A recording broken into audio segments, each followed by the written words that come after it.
I think no one's actually ready for what happens next.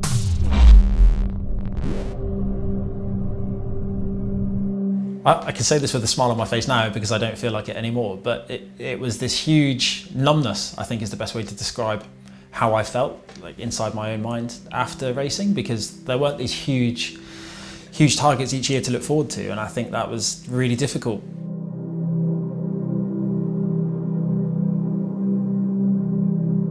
And yeah, it was a large period of numbness followed by a large period of feeling worse than numb. I think that's probably the best way of describing it. Not a period that I'd ever want to revisit.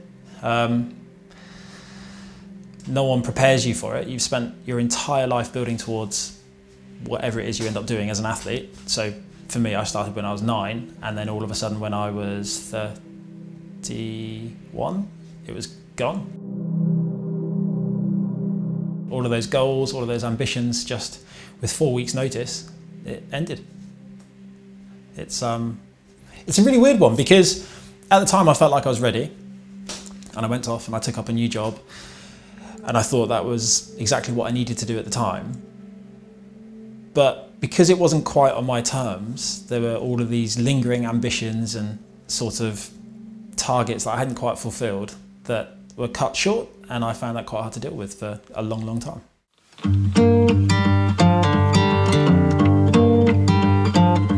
So immediately after I retired, I had this period of 6 weeks where I loved riding my bike again because I was given my hobby back. I could ride my bike as little or as much as I liked.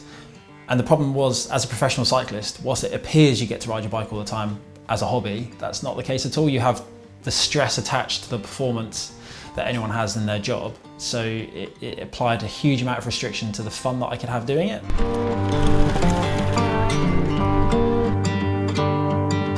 Rightly or wrongly, it also at times meant that I couldn't ride my mountain bike when I wanted to ride my mountain bike because we were banned from doing it.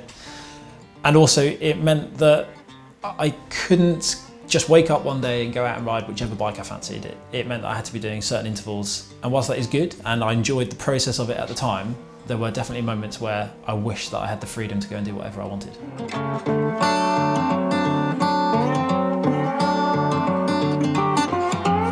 It's hard to find the words to describe 2020 because it means a lot of different things for a lot of different people. And even for myself, like financially, it was a complete catastrophe.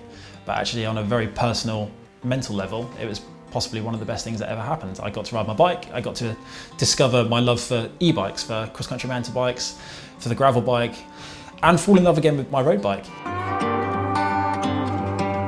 And it gave me this ambition to try and find new and different events that I perhaps wasn't able to do in the past, partly because those events didn't exist, but also partly because I didn't know about them, or I wasn't able to do them because of other commitments. And I think that's what was nice about last year. And actually leading into this year, it's such a different season in 2021 for most people than they'd probably expected. It now opens up new opportunities for everyone.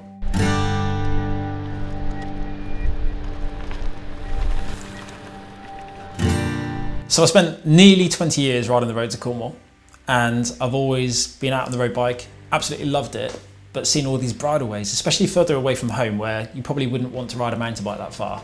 Whereas on the cross hill, I could now ride there quite easily and then go down the bridleway, find out where it leads to, and that's something that I wasn't able to do in the past. So over recent weeks, that is the bike I've spent the most amount of time on, and certainly this summer as I build towards new goals.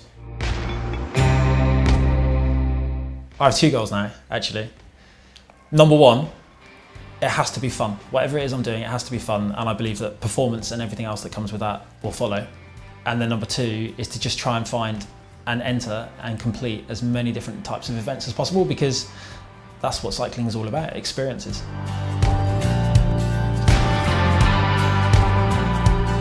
So even though the Lapierre Cross Hill is kind of designed as a gravel bike, I've been using it for everything recently. Like I ride it to work, which is, it's not the longest commute in the world, but in the winter when it's wet, I might want to put mud guards on it. Then I can go out training on it. I can put my power meter onto it and use it for proper road riding, proper road training. I can put road tyres on it and it'd be quite a fast bike still to ride. But equally, leave the cross tyres on it, take it wherever I want to go, and it's competent on all terrain.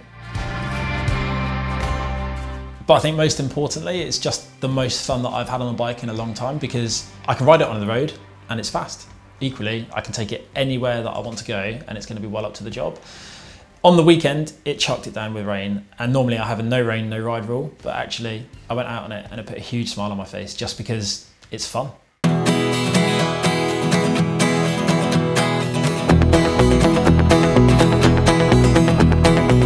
Life has changed a lot in the last 2 years, and certainly the last 3 years, beyond recognition from everything I've done since I was a young adult, really. Cycling's no longer the priority in my life. I have my children to get ready for school, I have my day job that takes priority, and then I can ride my bike. I think I'm still trying to work out what sort of cyclist I am now, because I spent my whole life believing I was a road racing cyclist. I'm not quite that in the way I was before. And I think now is this whole new journey of discovery to work out exactly what it is that I want to dedicate my time towards. But at the moment, I'm just enjoying this new journey of discovery in my own cycling.